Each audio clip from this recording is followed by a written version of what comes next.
Hello, welcome. Let's look at this WAEC question for physics 2018. The number one question. The SI unit of sound energy is A. Hertz Hz, B. Candela CD, C. Decibel dB, D. Joules J. So what is the SI unit for sound energy? Now, for us to understand this very well, we need to take note of very important aspect of solving this problem. Now, the SI unit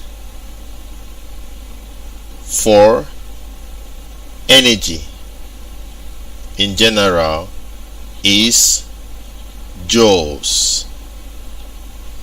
Now, since the SI unit for energy in general is joules, then sound energy is a form of energy. So the SI unit for sound energy is joules, and that makes D the answer. Now, for more clarity, we are going to look at the SI unit for the other quantities that have these other ones. So let's look at Hertz first. Hz is the unit for frequency. CD, also known as candela, is the unit for luminous intensity. In case if you see the question in another form, that's what CD is for. Now, dB, also called decibel, is the unit for relative loudness of sounds. That's what it is for. So some people might want to pick decibels, but it's not actually decibel, because decibel is the unit for relative loudness of sound. But if you talk about sound energy, the unit is joules. So you can see this Hertz is for frequency, candela CD is for luminous intensity, decibel dB is for relative loudness of sound. So take note. So the right answer is joules, which is the unit for energy, because energy is involved, and the type of energy we are looking at is sound energy. Thank you.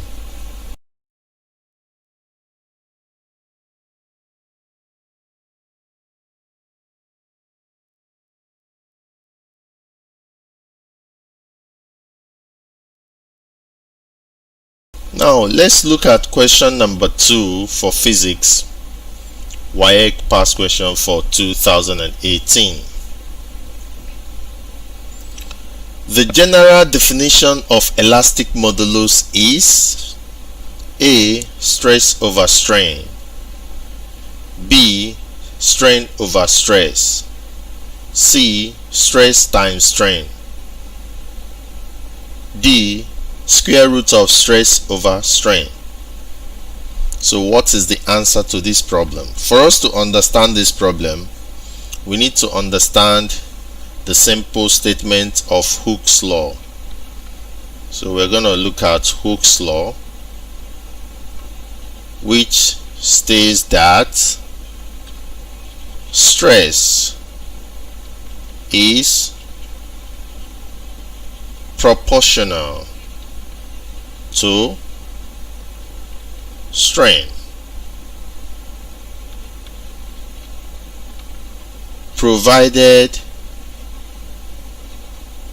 elastic limit is not exceeded. That's the statement of the Hooke's law, that stress, if you want to put it mathematically, you say stress is what? Proportional. Stress is proportional to strain.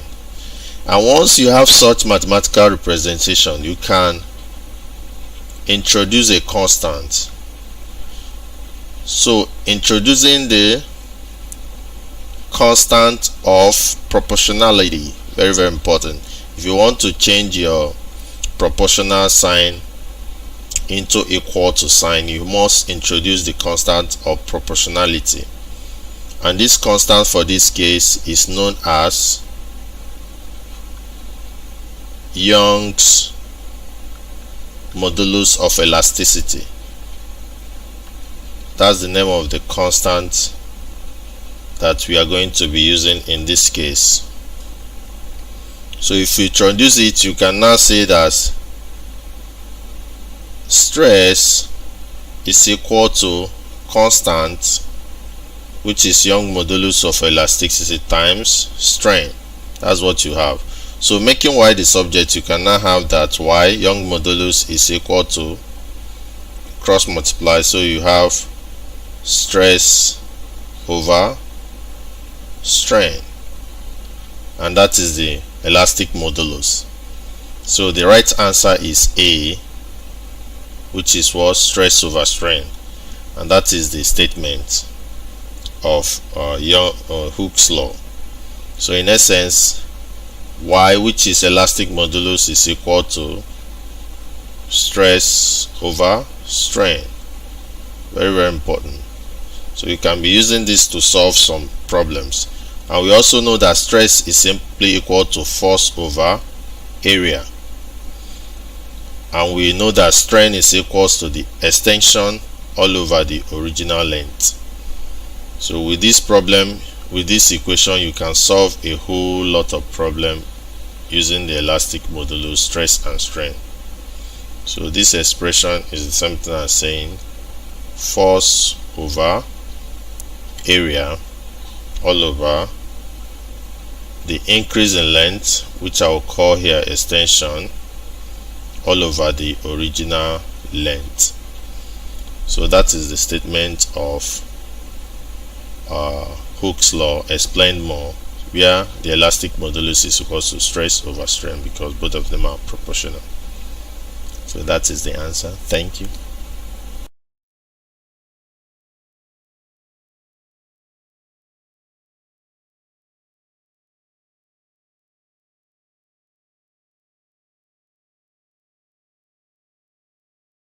Yes, let's look at this question number 3 for WAEC Physics 2018. The diagram illustrates a simple barometer. Which distance measures the atmosphere pressure? A. PQ, B. QR, C. RS, D. QS. So which of these distances measure the atmospheric pressure? Is it this PQ? Is it QR? Is it RS?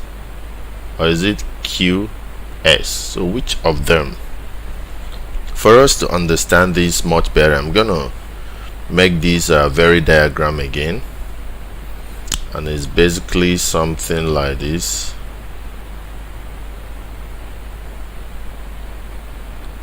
With inverted tube,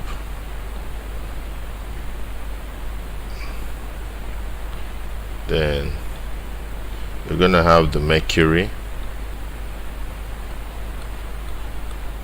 This is the mercury, and it's inside this tube up to a limit. So you have the atmospheric pressure acting downward, pushing this mercury. So when it pushes this mercury, it's going to move into this.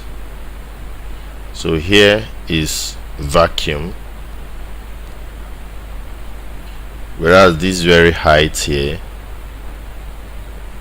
is the height that is taken, and this height is actually equal to, for normal at sea level, 760 millimeter mercury, because we measure in millimeters of this mercury that is inside. So the height from here to here is actually the height of the atmosphere, which is this atmospheric pressure. So when you look at this, you see that here is P, here is Q, here is R, and here is S. So the actual height is QR. That makes B the answer to this problem, because B is where we have QR. So QR is B. That is the answer to this problem, QR. So that is the answer. Thank you.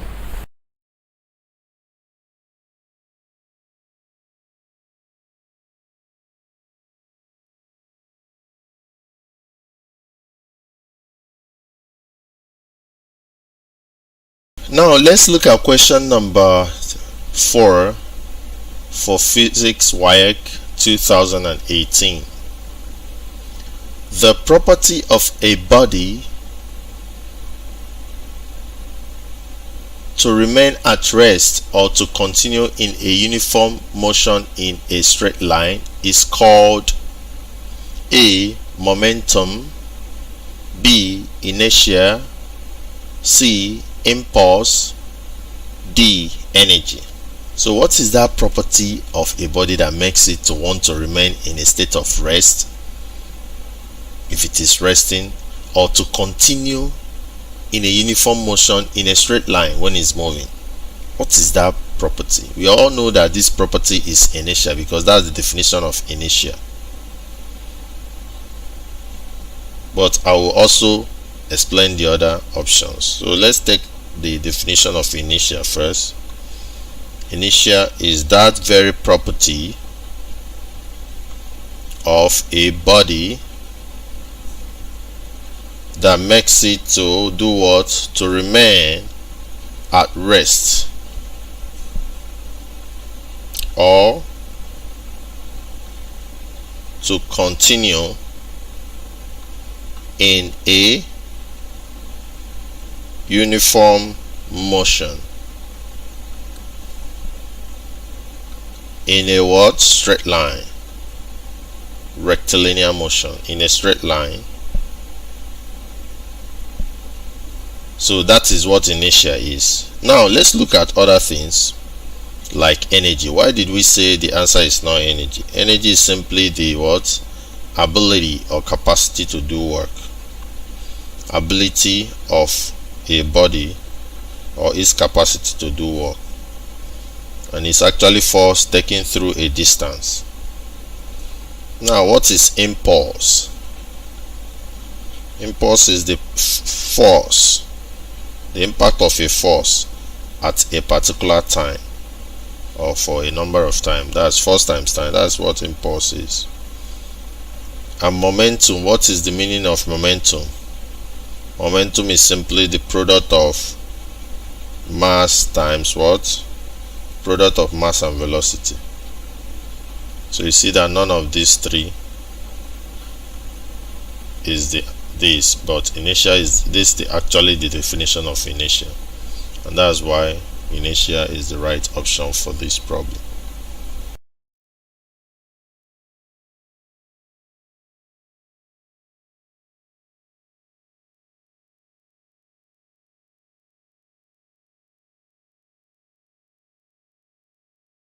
Now let's look at question number 5 for WAEC Physics 2018. During a training session, two footballers pass a ball repeatedly between each other. The to and fro motion of the ball is not simple harmonic because the I. Acceleration of the ball is not directed towards a fixed point. II, restoring force, is not directed towards the center. III, acceleration of the ball is not directly proportional to the displacement from a fixed point. Which of the statements above are correct? A. 1 and I and I only. B. I and I only. C. I and I only. D. I and I. So what could be the answer to this? Now, for us to understand it, we need to understand what a simple harmonic motion is. What are the examples of simple harmonic motion? From what we learned, we know that a simple pendulum is an example of simple harmonic motion. And we all know what a simple pendulum is. When you have a rope and you tie a load to it, this is the load. So when you plug this load like this, it's going to make this motion. So it will continue to move like this, continue to move, and the acceleration of this ball is directed towards the middle. It's making this motion over a fixed point. Then another form of simple harmonic motion is when you have a helical spring and you attach a load to this helical spring. When you tap this load small, pump, you see this thing will start vibrating. It will start moving from one point to the other. It will start moving like this, and as it's making this motion, the acceleration is also directed towards a fixed point, just like this one is directed towards this fixed point at the middle. Now when you have your guitar,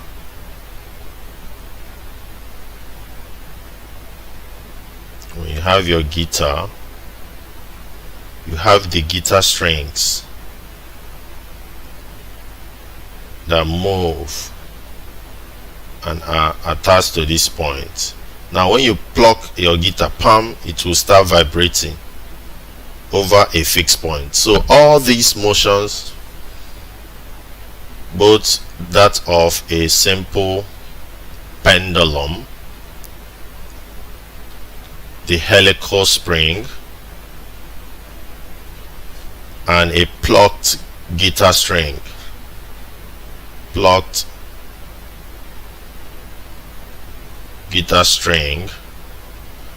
all of them make what we call a simple harmonic motion. Now, one very important attribute of a simple harmonic motion is that the acceleration of the load or the string in this time is directed towards a fixed point. Very, very important. And another aspect of simple harmonic motion is that the acceleration of the string or the load in this our case is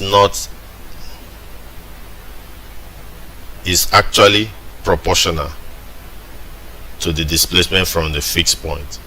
So these are the two things that can make something a simple harmonic motion, whether it's proportional, or whether here it is proportional to the displacement, or when the acceleration of the ball is not directed towards the center. So for the simple harmonic motion, the acceleration has to be directed.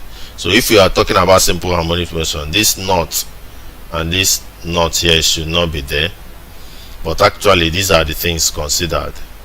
So for us to now say that this very ball that two people are passing, these two footballers, they pass this ball to themselves, you can see it's making a to and fro motion because it will go here and go here, but now it is not directed towards the center, because this person can apply some force that is even bigger than this person. So the rate at which this one is going is not necessarily the rate at which the ball is getting to this other person.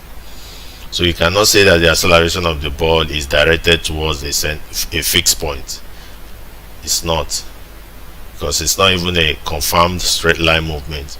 And you cannot say that the acceleration of the ball is directly proportional to the displacement from a fixed point. There is no considerable fixed point where you can say that the acceleration is proportional to the displacement. It's not possible, because this person can apply a different force when he's kicking the ball, and this person apply a different force. So there is no surety that they apply the same force. So in that case, you cannot have the acceleration to be proportional, neither can you have this. So these two things that makes something a simple harmonic motion, that makes a simple pendulum, a helical spring, and a plug guitar a simple harmonic motion, here they are put not. So in that case, I and I is the correct answer to this problem. So A is the right option. So A is the right option to this. Thank you.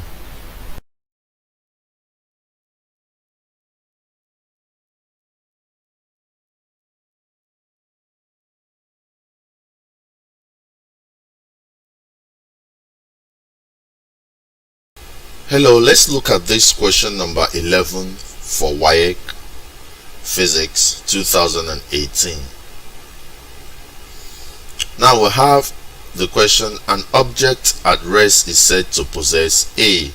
potential energy, B. kinetic energy, C. chemical energy, D. electrical energy. We all know that whenever a body is at rest, that the type of energy possessed is potential energy. That is body at rest. We all know that. And this is energy due to your position at rest in a particular place.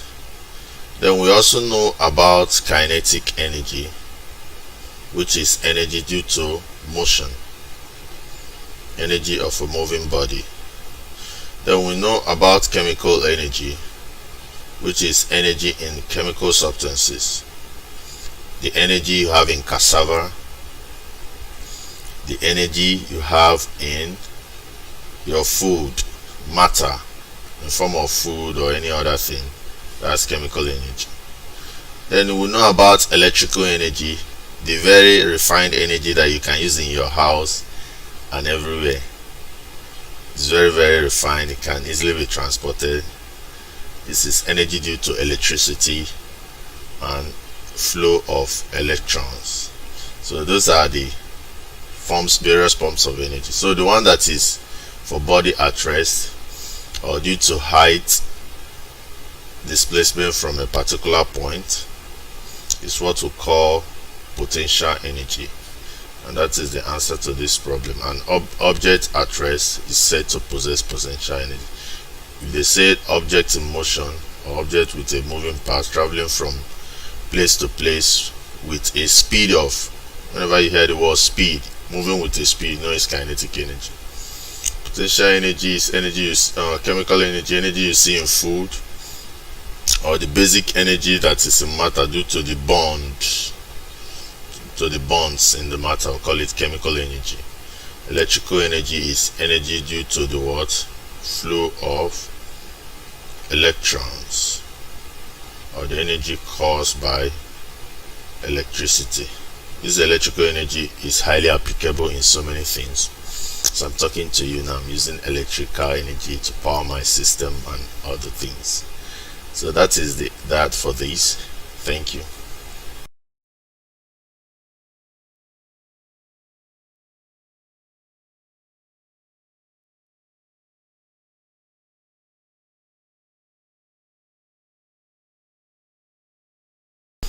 Yes, let's look at this question number 15 for WAEC Physics 2018.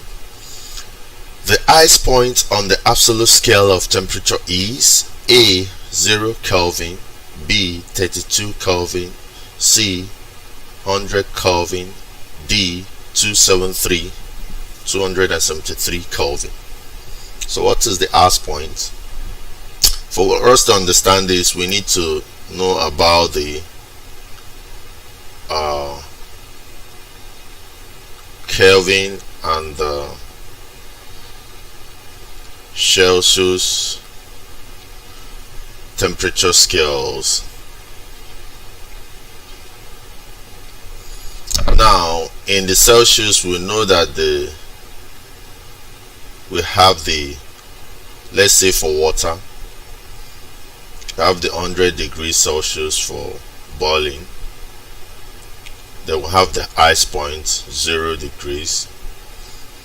Then we also have the absolute zero, which is minus 273.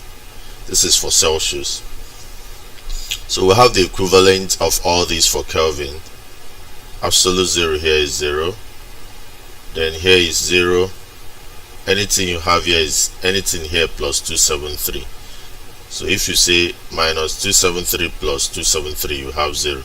If you say 0 plus 273, you have 273. If you say 100 plus 273, you have 373. So that's the difference between a Kelvin scale and a Celsius scale. Every Kelvin is equal to 273 plus the Celsius. So that's how we got about this, because we added 273 to everything here to get this scale. Now this is the ice point, we know. So the ice point is actually on the Kelvin scale, which is the absolute scale, temperature scale. Always know that whenever you say absolute temperature or absolute temperature scale, we are talking about the Kelvin scale. So what's the equivalent of this ice point in the Kelvin scale? Is going to be 273 Kelvin. So this is in Kelvin and this is in Celsius. So the right answer here is D, which is 273. The ice point is 273. So be very, very careful. You might be tempted to pick 0 Kelvin as the ice point. 0 Kelvin is the absolute zero. That's the absolute zero and not the ice point. Ice point is the point, the ice temperature of ice, which is solid water, and that is in Kelvin it is 273. So take note. And Kelvin is also the absolute scale of temperature. So vapor point or boiling point is this point. So take note of all these. So the right answer is 273 when you are taking it in the absolute scale of temperature, which is the Kelvin scale. You understand? But if you are taking it in the Celsius scale, it will be 0 degrees Celsius. But you can see that everything here is in Kelvin. So that makes the answer to this problem. Thank you.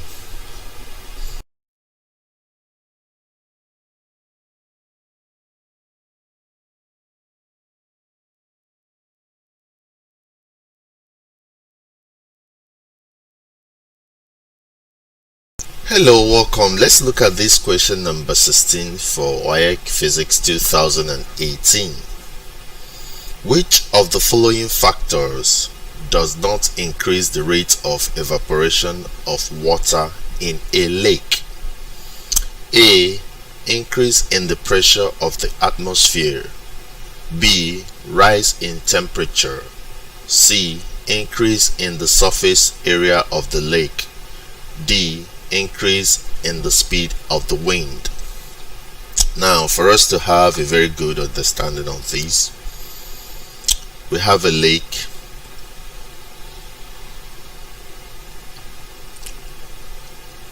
And this lake has water. As we all know, there's water inside. Now, there is evaporation from this lake. Now, what are the things that will make there to be more water moving from the surface of this lake into the atmosphere? Number one, you will know that temperature does that. Temperature. If you increase the temperature of the water here, they are going to turn into vapor and they will start moving up. So temperature is very, very important. That's number one. Number two is surface area of this lake. If this lake had more surface, you understand, there will be more water going up. So this will also increase the amount of water going up. Now, number three thing that will make there to be more water going up is the speed of the wind. Speed of the wind. If we have breeze flowing, heavy breeze flowing, what's going to happen? They're going to push some of this water out of the lake surface and into the atmosphere. So breeze will help move as this breeze is flowing in this direction or any other direction. It will be picking out the water from the top of the lake and be going up. So all these three factors will increase the rate of evaporation. So what will not increase the rate of evaporation is this option A, which is increase in pressure of the atmosphere. If there is more pressure in the atmosphere, it will even force water to get back into the stream. So atmospheric pressure, forces of the atmosphere, will only make there to be lesser evaporation. So that is why the right option is A, that the only factor that will not, take note of what is asked here, not increase, the only factor that will not increase the rate of evaporation is increase in the pressure of the atmosphere. Every other thing here will increase the rate of evaporation, which is, as I've already stated, these 3 points will increase the rate. So the only one that will not is increase in pressure of the atmosphere. Thank you.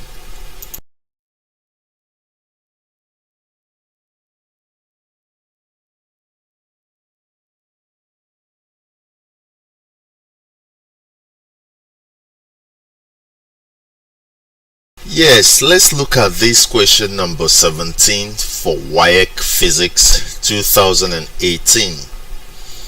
The bulb of a simple pendulum takes 8.0 seconds to complete 10 oscillations. Determine the frequency of the oscillation of the bulb. A 0.80 Hz, B 1.25 Hz, C 7.50 Hz, D 8.00 Hz. So what is the frequency? Now, for us to understand this very well, we know that frequency by definition is simply the number of oscillations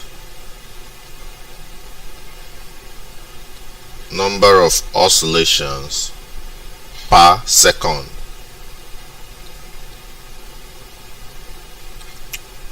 So number of oscillations over time is frequency. So the number of oscillations that is completed in a second, that's what frequency is.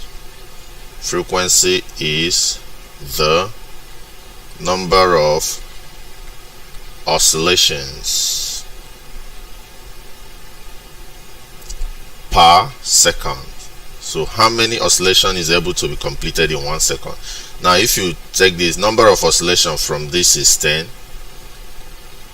all over time 8. So if you do this, you're going to get 1.25 as the number of oscillation all over 1 second. So if you divide through by 8 here will give you 1, so that you can get per second, because it's 1 second.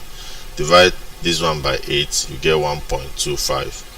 So you can say that 1.25 oscillations was done in what? 1 second. In 1 second. You understand? whereas you had 10 oscillations done in how many? 8 seconds. So if you can do 10 oscillations in 8 seconds, that means you can do 1.25 in 1 second. And the amount of oscillation that you can do in 1 second is the frequency. So the frequency is 1.25 Hertz.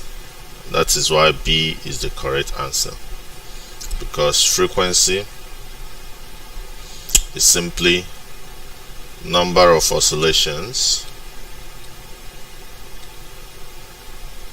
all over time in seconds. So the number of oscillation here is 10 and time is 8 to give us 1.25 Hertz. That is the answer to the problem. Thank you.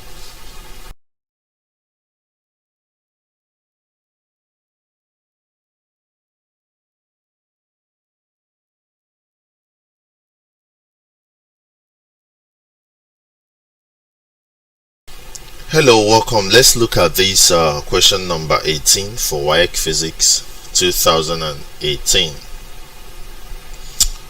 The diagram above illustrates the mercury in glass thermometer used for determining the temperature of a room. Use the data on it to determine the room temperature.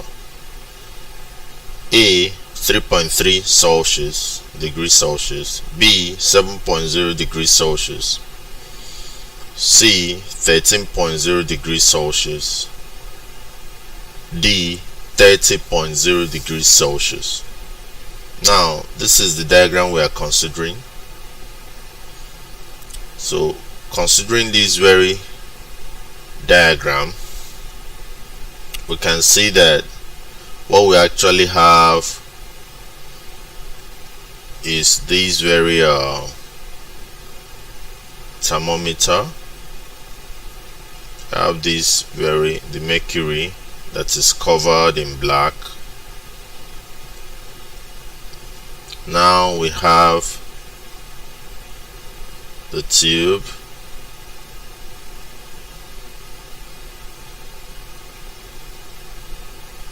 Now from the indications, we can see that here we have 0 degrees Celsius,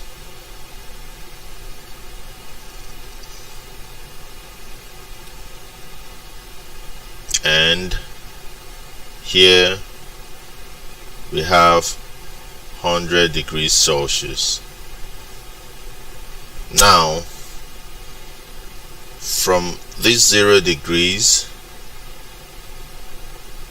to the point where you have the mercury level,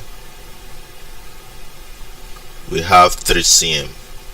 Very, very important. 3 cm. Whereas from this point of 0 to the 100 degrees Celsius side, we have 10 cm. So it's telling us that the total length of this mercury tube inside is actually 10 cm, but the level of the mercury here is 3. So what is the room temperature? We know that the room temperature is around 25 degrees Celsius. That's the standard room temperature.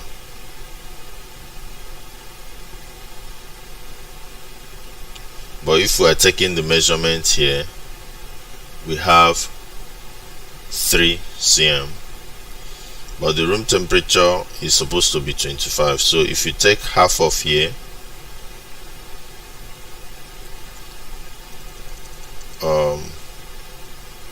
if you take half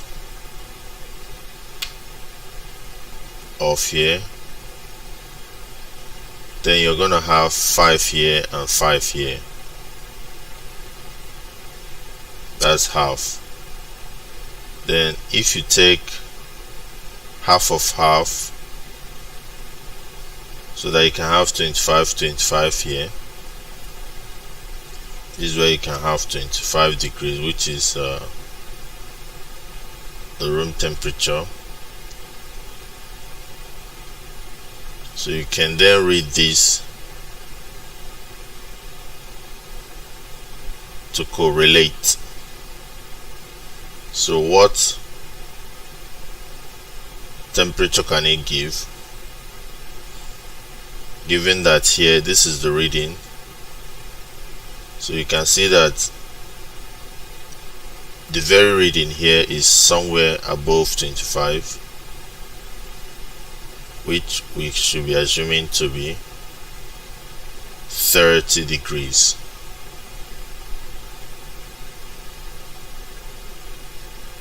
So from this sketch we can say that the room temperature here is 30 degrees from the reading here. So if you divide this, because this is 100 and this is 0, divide it into 2, you have 50 here. So half of 50 is 25, and the reading here is just above this 25, so it should be around 30, because it cannot be this too small, this too small, this too small. And we all know that room temperature generally is around 25 degrees, so it's very okay to assume 30 than the other ones. So like I said, here is 0 from the diagram, here is 100, divide it into 2, you're having 50, and you have something that is lesser than 50, which we assume to be 30. So 30 degrees is the most likely close temperature, and that is the room temperature. Thank you.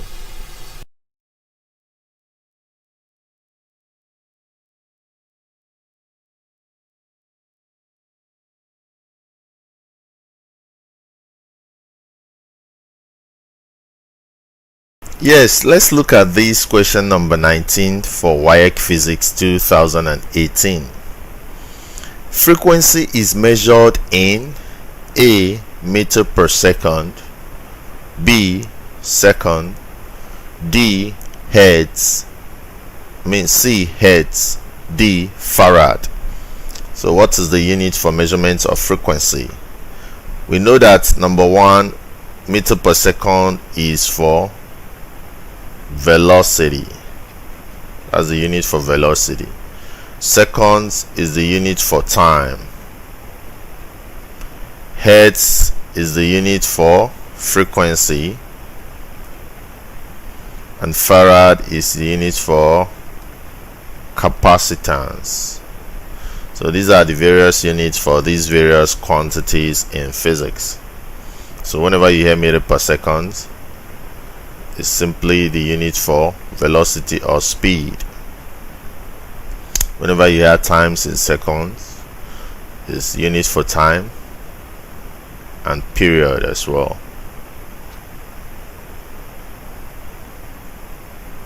Whenever you hear frequency, it is the unit for, or the unit is hertz. That is what you use as the unit for frequency. Farad is for capacitance of a capacitor. So the right answer is C, hertz. Hertz is what frequency is measured in. Hertz is what, that is the unit of frequency. Thank you.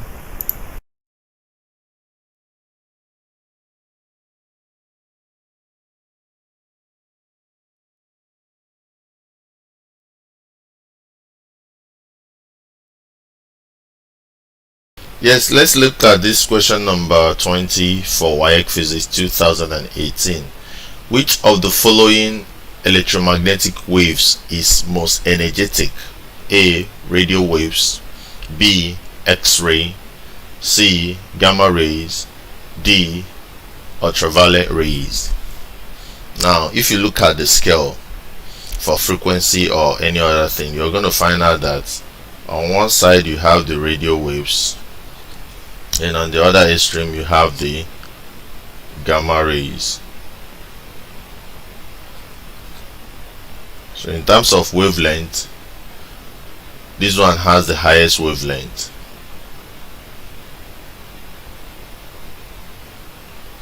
But in terms of frequency, This one has the highest frequency, gamma ray has, and the one with the highest frequency also has the highest energy. So you can check the properties of the electromagnetic waves in terms of their wavelength, energy, and frequency. So these are the two in the two extremes. So it can either be gamma rays or radio waves. But from what I just showed now, the one with the highest frequency, which is gamma rays, very energetic. It can move.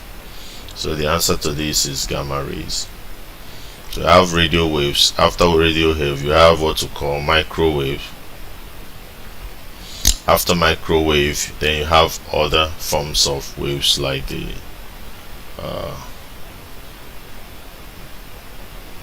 infrared, the visible light, the ultraviolet, the X-ray, and other ones. So the answer is gamma rays.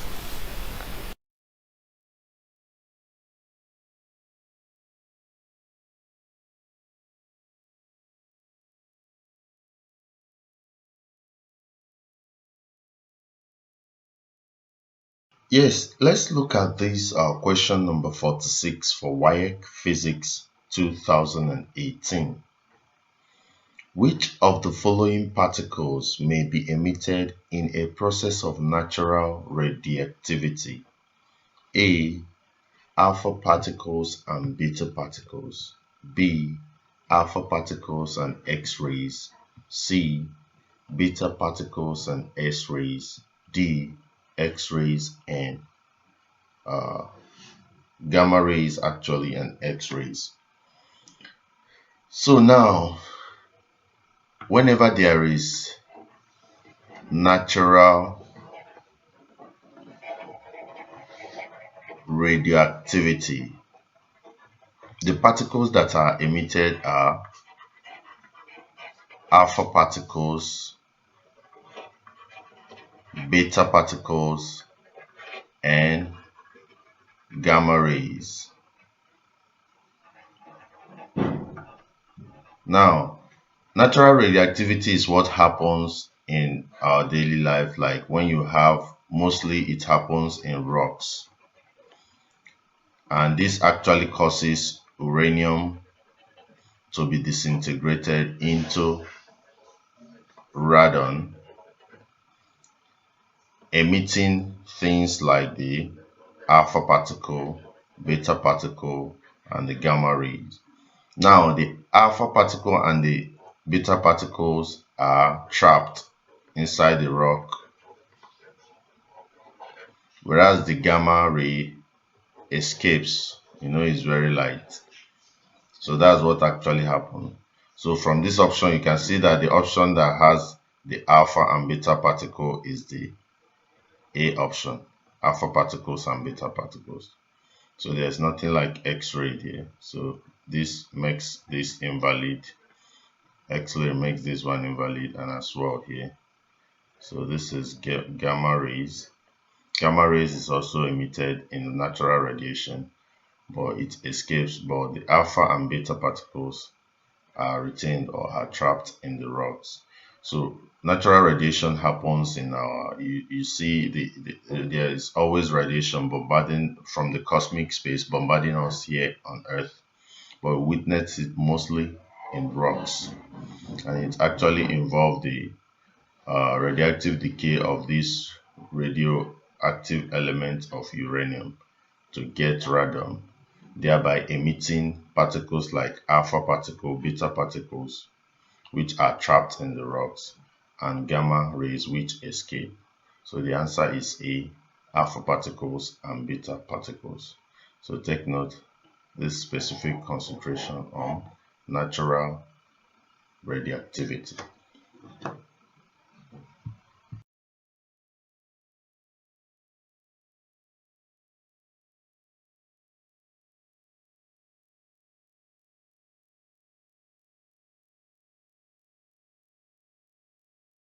Look at question number 48 for WAEC Physics 2018.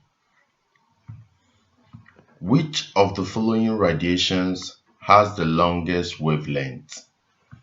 A. Gamma ray. B. Radio wave, C. Infrared ray, D. X-ray. So how do we go about solving this very problem? Now, when you check out the electromagnetic spectrum, you're going to find out that if you check according to wavelengths, you're going to find out that the one with the longest wavelength is radio waves, followed by microwaves, followed by infrared, followed by the visible light, followed by ultraviolet, followed by X-ray, then finally gamma ray. So that's how it is. So we have wavelengths of up to 10 to power 4 here, 10 to power 4 to 10 to power 2, whereas in gamma ray we have wavelengths of up to 10 to power 12, actually between 10 to power minus 11 to 10 to power minus 12. So we have the highest or longest wavelength here, radio waves. So radio waves is the one with the longest wavelength, and the one with the shortest wavelength is gamma rays. So from that, you can easily say that the answer here is B, radio waves. So radio wave has the longest wavelength if you check according to wavelength. Wavelength is not the only parameter that you use in checking the quality of the radiation. So we have wavelength, we have frequency, and we have the wave energy, the energy of the wave. So you can use any of these, but considering wavelength, this is how they are arranged. After radio waves, you have microwaves, you have infrared, you have visible light, you have ultraviolet, you have X-rays, then you have the gamma ray. So radio wave is the radiation with the longest wavelength. Thank you.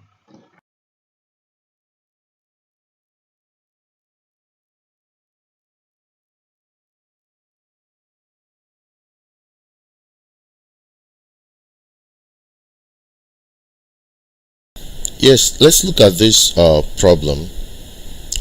Question 49 for WAEC 2018 physics. Which of the following fields are radioisotopes not used? In which of the following fields is radioisotopes not used? Now, if you check out the uses of radioisotopes or radioisotopy, you find out that they can be used in medicine. Very, very important. They can be used in oil industry for oil exploration. They can also be used in agriculture. Very, very important. So you can use radioisotopes in studies in all these fields.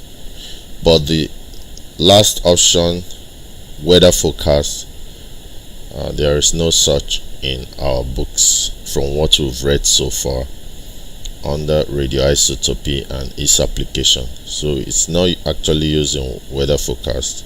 It can be used in medicine, can be used in oil industry, can be used in the agriculture, but not this. So weather forecast is actually the field where you don't use radioisotopes.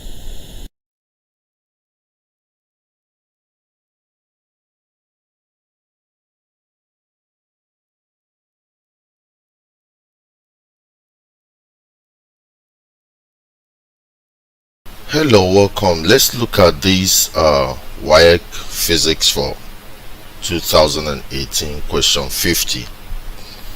A nuclei is represented by B7032. Determine its neutron proton ratio. This is ratio, neutron proton ratio. Now, given that we have 70 B32, it means that this is the atomic number, whereas this 70 is the mass number. So 32 is the atomic number and 70 is the mass number. But we know that the number of proton plus the number of neutron is equal to the mass number, whereas the number of proton alone is the what? Atomic number. So now, what is the mass of proton alone? Is 32. 32 is the atomic number. Now, whereas the mass number, which is proton and neutron, is what? 70. So to get the number of neutron, we have to do 32 minus 70. So what would that give us? We have 0 here, and we have 6 minus 3. We have 6 minus, we have 8 here, that is 10 minus 2, 8. Then we have 3 here, 38. So number of neutron is 38. So we now have, and we are asked to find the neutron proton ratio. So if neutron is 38 and proton, which is atomic number, we already know is 32, is 32. So neutron is 38, proton is 32. So what is the ratio? So to get the ratio, we'll divide through by the smallest number. So if you divide this by 32 and divide this by 32, so when you divide this one, you're going to get 1. So what will you get when you divide 38 by 32? 38 divided by 32 will give us 1.187. Your 1.1875. So approximately 1.2 is to 1. So what we get is what? 1.2 is to 1.